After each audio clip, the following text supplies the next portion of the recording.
네, 저와 여러분은 지금까지 오순절에 일어난 현상을 몇 주간에 걸쳐서 살펴보았습니다. 이거를 좀 차근차근히 앞에 이야기 말씀드렸던 것들을 살펴보면서 전체적인 흐름을 조금 살펴보겠습니다. 먼저 우리는 오순절이라는 절기 자체를 생각했습니다. 왜 성령님께서 하필 오순절에 오셨는가? 왜 이전부터 유대인들이 계속 지켜왔던 절기 오순절 날에 딱 맞추셔가지고 성령님께서 오셨는가? 이 질문을 살폈습니다. 여러 가지 이유가 있지만 가장 중요한 이유는 이것이었습니다. 첫 오순절에 하나님께서 모세를 통해 돌판에 새겨진 율법을 주셨던 것처럼 이제 성령님께서 오셔서 우리 마음판에 하나님의 말씀을 아로새기신다는 것이었습니다. 돌판에 새겨진 율법은 하나님 뜻을 우리의 바깥에서 알려줬습니다. 하나님 사랑해라, 이웃 사랑해라, 그리고 거룩하게 살아라. 이 율법은 선하고 아름다운 것이었죠. 거룩했습니다. 그런데 문제는 율법이 아닌 겁니다. 문제는 우리의 마음이었죠. 인간의 마음이었습니다. 하나님의 말씀은 주어졌는데 그 말씀을 사랑하는 마음, 순종하고자 하는 그 마음은 없었습니다. 하나님 뜻을 듣기는 들었지만 그 뜻을 즐거워하고 순종하고 그렇게 하나님을 따르고 싶은 그 마음은 사람 안에 없었습니다. 그래서 하나님께서 새 언약을 주시는 거죠. 새 언약을 약속하십니다. 내가 나의 법을 그들의 속에 두며 그들의 마음에 내가 기록하겠다. 성령님께서는 바로 이 일을 하기 위해서 우리 가운데 찾아오셨습니다. 우리 마음판에 하나님의 말씀을 새기십니다.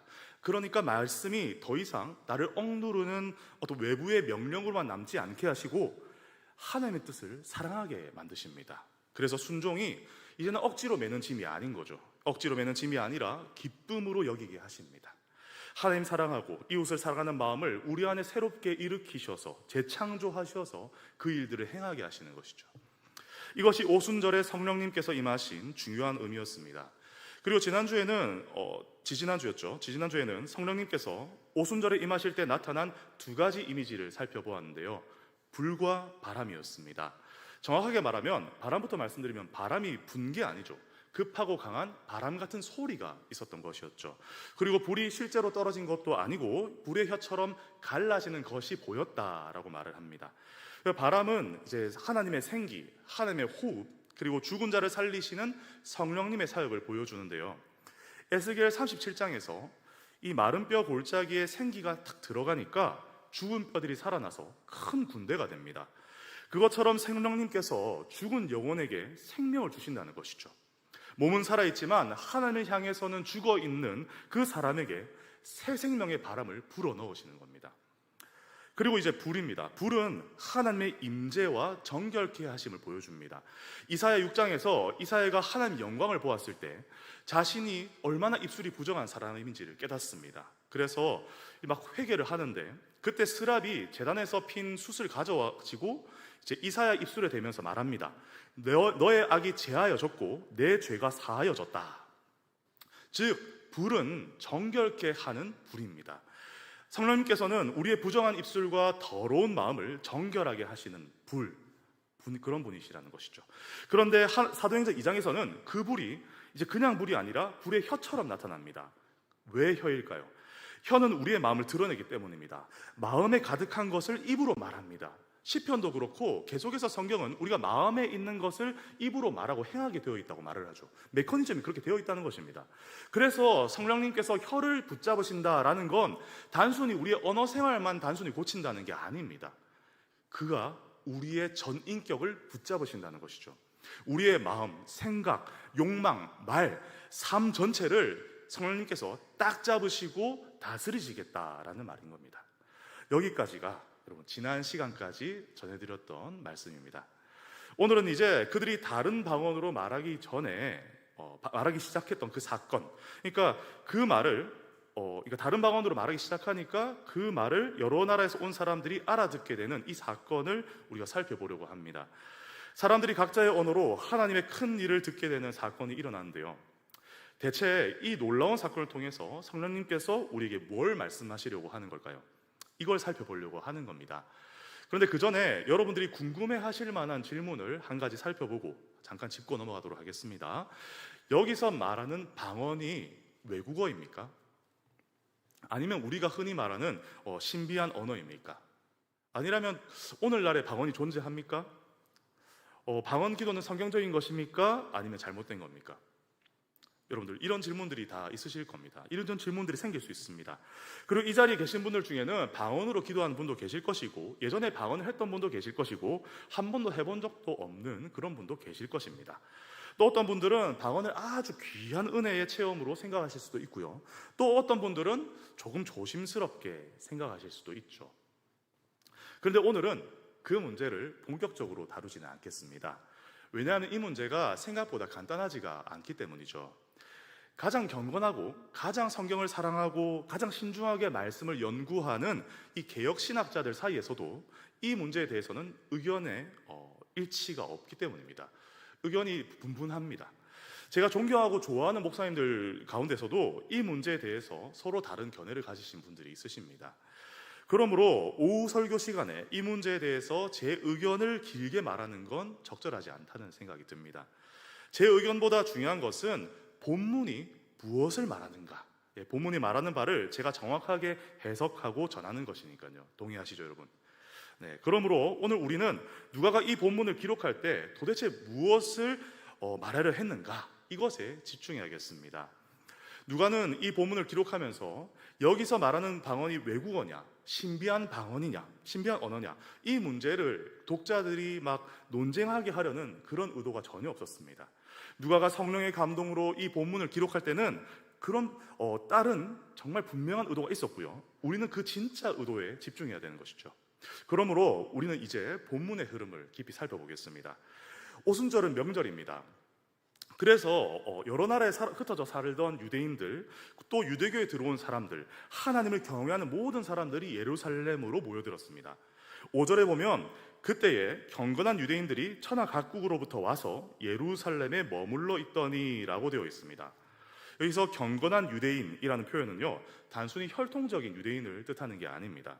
외국에서 태어나고 자란 그런 유대인도 있고, 또 혈통적으로 유대인이 아니지만 이스라엘의 하나님을 경외하고 유대교 신앙을 따르는 그런 사람들도 있었다는 것이죠.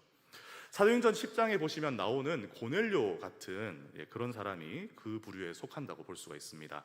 로마 사람인데 하나님을 사랑합니다. 외국인인데 기도하고 구제하는 일에 힘씁니다. 이런 사람들이 오순절을 지키기 위해서 예루살렘에 다 모인 것이죠. 그리고 그때 급하고 강한 바람 같은 소리가 납니다. 불의 혀처럼 갈라지는 것들이 나타납니다. 그리고 성령의 충만함을 받은 사람들이 성령이 말하게 하심을 따라서 다른 언어들로 막 말하기 시작합니다. 방언으로 말하기 시작하는 것이죠. 그러자 사람들이 막 모여듭니다. 여러분들, 여기서도 우리는 기적을 보아야 합니다. 우리는 보통 바람 같은 소리, 불의 혀, 방언만 기적이라고 생각하기가 쉽지 않습니까? 그렇습니다. 물론 그것도 기적이죠. 하지만 사람들이 그렇게 모여든 것 자체도 기적 아닙니까? 잘 생각해 보십시오, 여러분들. 120명 정도의 사람들이 어느 한 곳에 모여서 기도하고 말했는데 그 소리를 듣고 수많은 사람들이 몰려드는 겁니다. 그리고 나중에 베드로의 설교를 듣고 몇 명이 회심하죠? 3,000명이 회심합니다.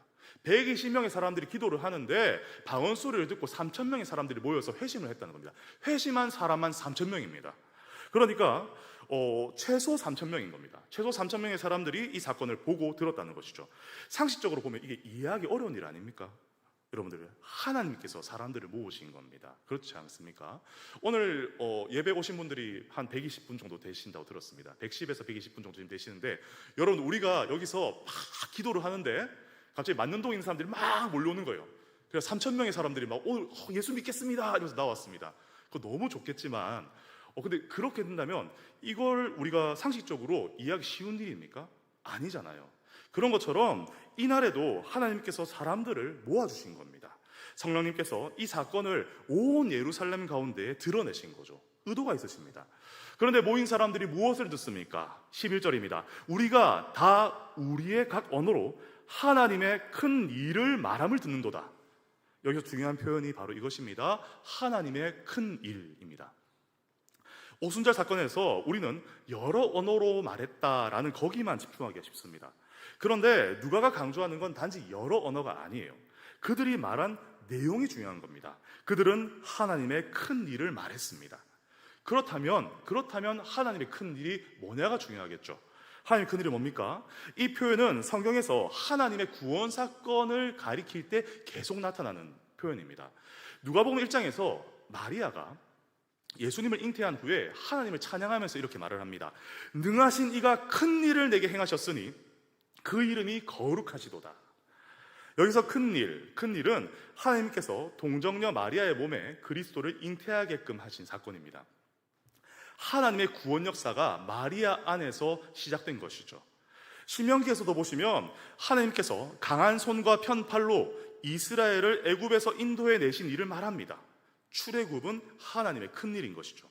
시편에도 보시면 큰 일이라는 단어가 나오는데 다윗은 하나님께서 자기를 구원하시고 긍휼하게 여겨주신 그 일을 하나님의 큰 일이다라고 말을 합니다. 그러니까 성경에서 하나님의 큰 일이라고 말하는 것은 단순히 크고 놀라운 일을 말하는 게 아닙니다. 그게 아니라 하나님께서 자기 백성을 구원하신 그 일을 말하는 것이죠. 구원 역사를 말하는 것입니다. 그렇다면 오순절에 120명의 성도들, 120명의 제자들이 말한 하나님의 큰 일이 무엇이라고요? 정확한 문장은 알 수 없습니다. 그러나 그들이 구체적으로 어떤 말을 했는지 본문에 기록하지 않지만 내용의 방향은 분명하다는 겁니다. 그들은 하나님께서 예수 그리스도 안에서 이루신 구원을 선포하고 노래했던 것입니다. 하나님께서 그리스도를 보내시고 십자가에 죽게 하시고 부활하게 하시고 승천케 하시고 이제 성령을 부어주신 그 놀라운 하나님의 큰 일을 말한 것입니다. 여기에 모였던 사람들은 대부분 아직 예수님이 메시아라는 사실을 믿지 않던 사람들입니다. 그들은 메시아가 오셔서 이스라엘을 구원해 주실 것을 기다리고 있는 사람들이에요. 그런데 사실은 이미 메시아가 오셨죠. 그분은 십자가에서 죽으셨고 부활하셨고 승천하셨고 하나님의 우편에서 다스리고 계십니다. 그리고 그분이 약속하신 성령을 부어주셨습니다. 그 일은 제자들이 여러 언어로 선포하고 있는 바로 그 사건인 것이죠. 하나님의 큰 일인 것입니다. 그럼 이제 이 사건이 신학적으로 무엇을 의미하는지를 우리가 보아야겠습니다. 본문은 9절부터 11절까지 여러 지역의 이름을 길게 나열합니다. 너무 길거든요. 제가 한번 읽어보겠습니다. 바데인, 메데인, 엘라민, 메소보다미아, 유대, 갑바도기아, 본도, 아시아, 부르기아, 밤빌리아, 에골, 리비아, 로마, 그레데, 아라비아. 여러분 여기까지입니다. 여러분 이 지역명은 그냥 대충 나열된 걸까요? 아닙니다. 여러분들 대충 나열된 게 아닙니다. 누가는 아주 의도적으로 당시 사람들이 생각하던 세계 전체를 동쪽에서 서쪽으로, 그러니까 주변 지역까지 다 포함해서 넓게 펼쳐서 다 보여주는 겁니다. 그러니까 전 세계를 말하고 있는 거예요. 이것은 앞으로 사도행전이 어디로 흘러갈지를 보여주는 그런 출발 신호와도 같은 것입니다. 복음은 예루살렘에만 머물지 않을 것입니다. 유대와 사마리아를 넘어서 땅 끝까지 갈 것입니다. 여러 민족, 여러 언어, 여러 문화권으로 뻗어나갈 것입니다. 그러므로 오순절에 여러 언어로 하나님의 큰 일이 선포된 것은 앞으로 사도행전 전체를 통해서 복음이 온 세상으로 퍼져나갈 것을 미리 보여주는 사건이라는 것이죠. 그런데 여기에는 더 깊은 구약적 배경이 있습니다. 창세기 10장과 11장을 한번 떠올려 보십시오. 창세기 10장에서는 노아 홍수 이후에 이제 셈과 함과 야벳의 후손들이 온 땅에 흩어져서 살아간다라는 이야기를 합니다. 여러 민족, 여러 나라, 여러 지역이 막 등장을 해요. 그리고 바로 이어서 창세기 11장에 가면은 여러분이 잘 아시는 바벨탑 사건이 나옵니다. 원래는 사람들이 한 언어를 가지고 있었습니다. 한 마음으로 모였습니다. 그리고 말합니다. 자, 성읍과 탑을 건설해서 그 탑 꼭대기를 하늘에 닿게 하자. 우리 이름을 내고 온 지면에 흩어짐을 면하자. 여러분 여기서 문제가 무엇입니까? 사람들이 하나가 된 것입니다. 물론 하나가 되는 것은 악이 아닙니다. 그러나 죄인들이 하나님을 떠난 상태에서 한 마음과 한 뜻으로 모이면 그 결과 하나님을 대적하는 것이 됩니다. 하나님 떠났는데 선한 것이 나올 리가 없죠. 바벨탑은 인간이 하나가 되어서 하나님처럼 되려고 한 그런 사건인 것입니다. 자기 이름을 내려고 한 사건입니다. 하나님께서 온 땅에 충만하라라고 하셨는데 그들은 흩어짐을 면하고 자기 힘으로 자기 나라를 세우려고 했습니다. 그래서 하나님께서 그들의 언어를 혼잡하게 하셨죠. 그 서로 말을 알아듣지 못하게 하셨어요. 그리고는 그들을 온 땅에 흩어버리십니다.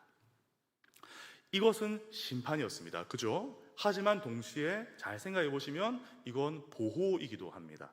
죄인들이 한 언어와 한 마음으로 모여서 하나님을 대적하는 그런 일들이 계속 일어난다면 인류는 더 깊은 죄와 폭력 가운데 노출될 수밖에 없습니다. 그래서 하나님께서는 언어를 혼잡하게 하셔서 그들을 뿔뿔이 흩어버리신 거죠. 보호하시는 겁니다. 그런데 사도행전 2장에서는요, 이 일이 역전됩니다.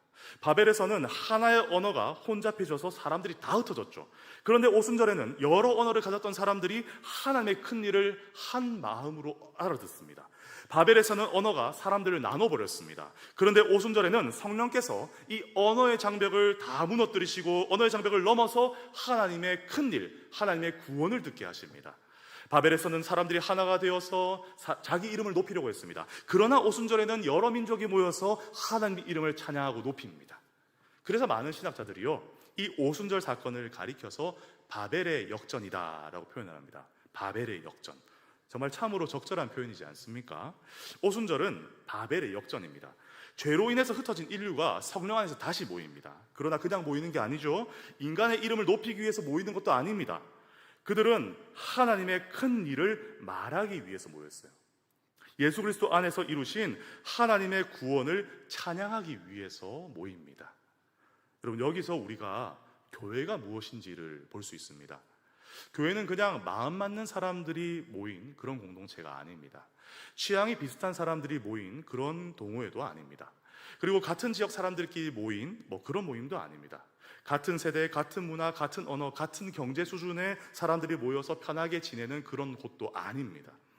교회는요, 성령님께서 서로 다른, 각기 다른 사람들을 불러 모으셔서 하나이신 하나님을 찬양하고 또 한 복음을 고백하게 하시고 한 그리스도를 주로 섬기게 하시는 바로 새로운 하나님 나라 공동체입니다. 이 땅에서 사람들이 하나 되는 일이 많습니다. 교회가 아니더라도 많습니다. 그런데 죄인들이 하나가 될 때 그 하나됨은 자주 위험해지죠. 역사 가운데 많은 사람들이 한 마음이 되어서 악한 일들을 해왔습니다. 독재자를 지지하고 약자를 짓밟고 전쟁을 일으키고 자기 집단의 이익을 위해서 다른 사람들을 희생하는 그런 일들이 계속 되어져 왔습니다. 인류 역사 내내 계속 반복되어져 왔어요. 개인이 혼자 하면은 죄책감을 느낄 만한 일인데 집단 안에 들어가면 이상하게 죄책감이 사라질 때가 있습니다.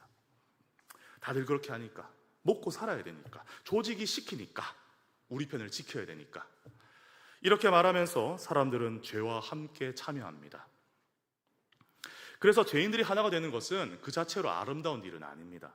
중요한 것은 그 하나됨이 어떤 하나됨이냐, 이게 중요한 거죠. 무엇을 중심으로 하나가 되는가가 중요한 겁니다. 바벨은 인간의 이름을 중심으로 하나가 된 공동체였습니다. 그렇죠? 자기 영광을 위한 하나됨이었단 말이죠. 그러나 교회는 어떻습니까? 교회는 다릅니다, 여러분들. 교회는 하나님의 큰 일을 중심으로 하나 되는 공동체입니다. 예수 그리스도의 복음을, 바로 복음을 중심으로 하여서 하나 되는 공동체입니다. 성령께서 우리를 정결하게 하시고 우리 안에 죄의 권세를 죽이시고 우리의 이기심과 차별과 교만을 꺾으시고 서로 다른 사람들을 한 몸으로 세우시는 바로 그런 공동체가 교회인 것입니다. 그래서 교회는 이 땅에서 매우 독특한 공동체죠. 전례를 찾기 어려운 공동체입니다. 왜냐하면 교회는 서로 다른 사람들이 하나 되지만 그 하나됨이 하나님을 대적하는 방향으로 가지 않고 하나님을 영화롭게 하는 방향으로 가기 때문입니다. 교회는 하나 되어서 자기 이름을 내세우는 그런 공동체가 아니라 하나 되어서 하나님의 큰 일을 말하는 공동체입니다. 물론 초대교회도 생각해 보시면 완벽하지도 않았죠. 맞습니다.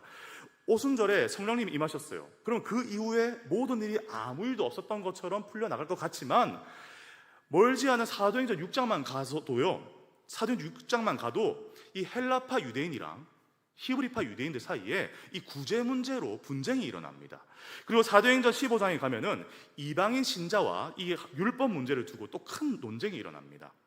그러니까 초대교회에도 분쟁이 여전히 있었다는 것이죠. 그러나 중요한 게 뭐냐면 이제 성령님께서 그 분쟁을 그냥 내버려 두지 않으셨다는 것입니다.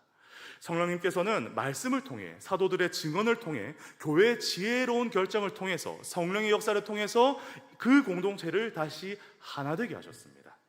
그렇게 성령님은 교회를 하나 되게 하시는 분이십니다. 성령님은 하나 되게 하신 것을 힘써 지키게 하시는 바로 그런 분이십니다. 이제 지금까지 살펴본 이 오순절 현상 전체를 정리해 보겠습니다. 성령님은 오순절에 오셨습니다. 그것은 성령님께서 우리 마음판에 하나님 말씀을 새기실 것이라는 바로 그런 선언이었죠.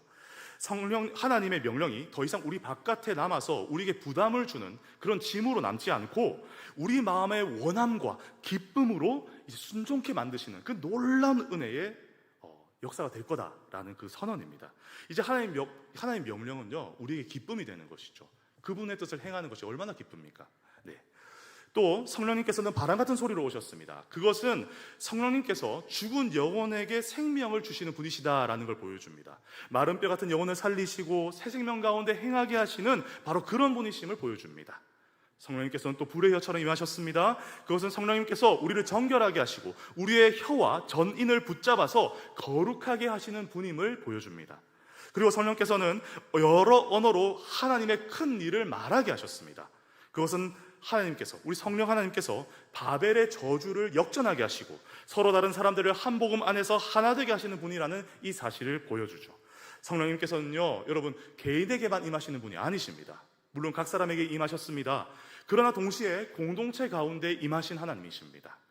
120명 예루살렘 공동체 위에 임하셨고 그 공동체를 통해서 온 세상의 복음이 전파되게 하셨습니다. 그러므로 여러분, 성령 충만을 생각할 때 우리가 개인적인 체험만 생각해서는 안 됩니다.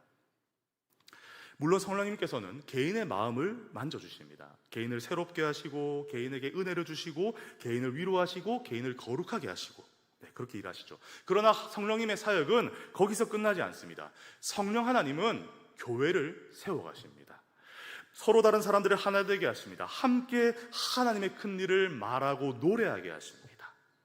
그러므로 우리가 과연 내가, 그리고 우리 교회가 성령 충만한가라는 이것을 내게 물을 때 이 질문을 해야 됩니다. 우리는 서로 사랑합니까? 우리는 다른 생각을 가진 사람들을 용납합니까? 나와 다른 세대, 다른 배경, 다른 문화, 다른 언어를 가진 사람들과 함께 예배하고 함께 교제할 수 있습니까?